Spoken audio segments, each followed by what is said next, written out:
And finally tonight, an arts program that is changing lives in the nation's public schools. More than 50 schools have adopted a music education curriculum based on a system developed in Venezuela. The NewsHour's special correspondent for education, John Merrow, reports on the Harmony program in New York City.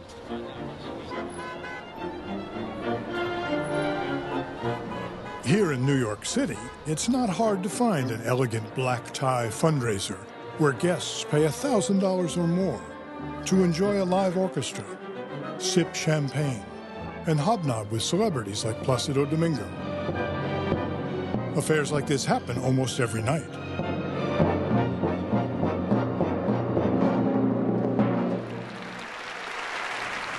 What is really special about this evening is what's going to happen about an hour from now.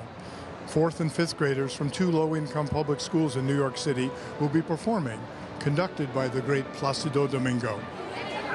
For these 35 kids, this will be a night to remember. For some, the journey began here, at Public School 129 in Harlem. Stop. You get this sound? Yes. Can you play a C and then play a D? Okay, can we help her? What can we do to help? This 2-hour trumpet class is part of a music program called Harmony that serves 80 mostly low-income children in New York City. It provides free instruments and daily music lessons for children in 3rd through 6th grade. Any student who is able to attend the after-school program may apply. Most who apply are accepted. Harmony is an independent organization funded mainly by private donations. It was started in 2008 by Ann Fitzgibbon. We're trying so hard to serve the children who are least served in the city, children who would not otherwise have the chance to discover something positive in their lives and to discover the positive things about themselves through music. The students at PS 152 in Brooklyn are doing the same thing. For many, like Julian Deshommes, it's the highlight of the day. Sometimes it's hard not to smile. Like every time when I finish school and I come into Harmony, when I just play that first note, it makes me smile. And sometimes I try to hide that smile, but I can't because it's amazing.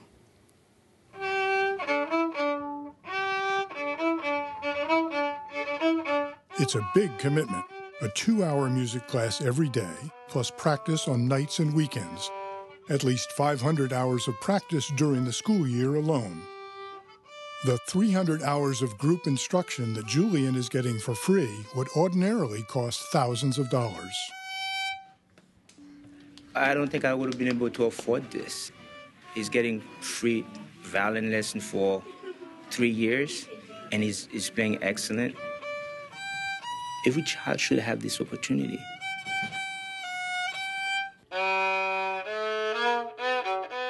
One of the goals of the program is to encourage students to become self-motivated.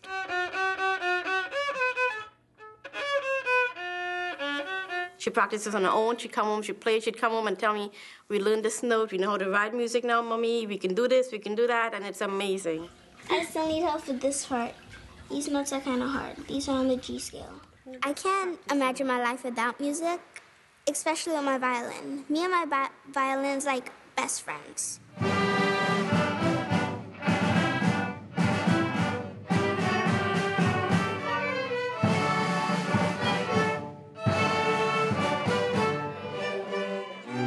Most of the children in the program live in challenging neighborhoods. Some have stressful home lives.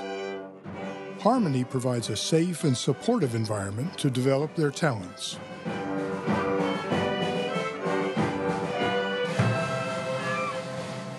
Christian Alonso is one of Harmony's 22 music teachers. In orchestra, you listen to not only yourself, but you listen to the person next to you.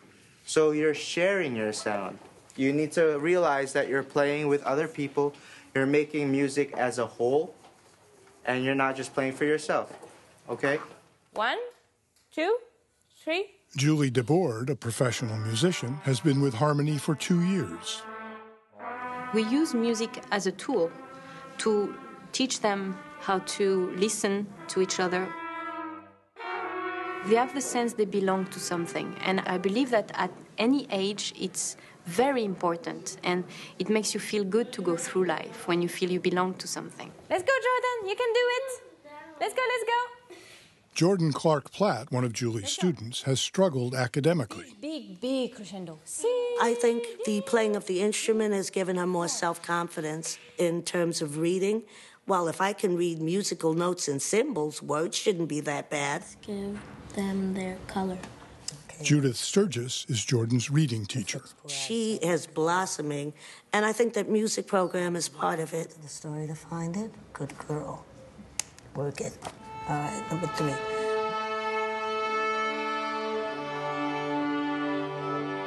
Students in the Harmony program are more likely to attend school regularly and tend to do well. I met up with the kids during a rehearsal. Raise your hand if you're good in school. Oh, come on. If I looked at your report cards, what would it say? 4. That the kids are getting top scores does not surprise Placido Domingo. Music is mathematics. Everything it goes into numbers. A bar can have 4, 8, 16, 32, and 64, depending on the speed of the notes. But once you are playing, once you are singing, that disappears. The mathematics stop, and it comes all the feeling. Harmony is modeled on a highly successful music education program in Venezuela. It's called El Sistema, and it's helped hundreds of thousands of the country's neediest children. For 36 years, El Sistema has inspired children to stay in school by giving them free instruments and 3 to 4 hours of music instruction every day. This education, it has been just not only good for music, but good for society and good for all these kids that they will never dream to be musicians, but they are. With funding provided by the government, El Sistema helps to support the country's 130 children's orchestras and 288 youth orchestras. Gustavo Dudamel, one of the most celebrated graduates of El Sistema, is now the conductor of the Los Angeles Philharmonic.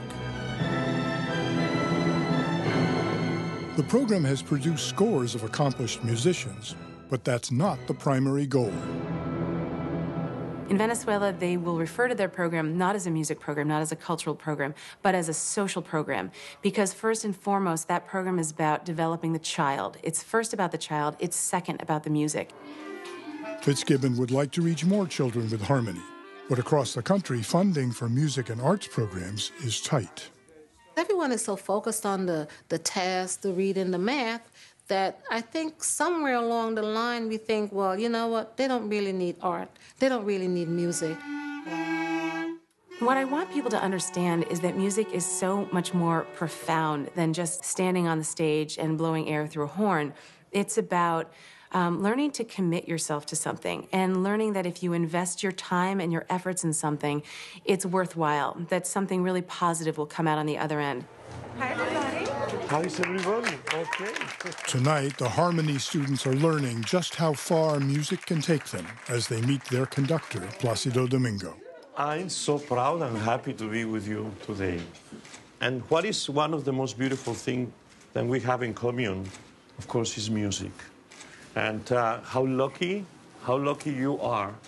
They are just wonderful kids, and I would like to hear them play, you know. And it will be, I know at what level they might be, but you might be very surprised, you know.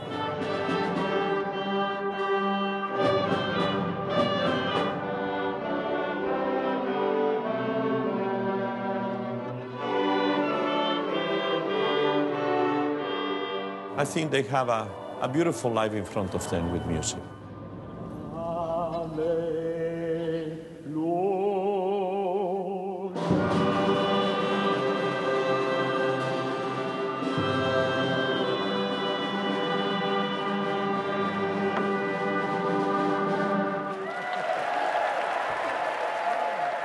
The event raised $160,000 for Harmony, about a quarter of its annual budget. But for these young musicians, The highlight of the evening was their turn in the spotlight, a rich reward for years of practice.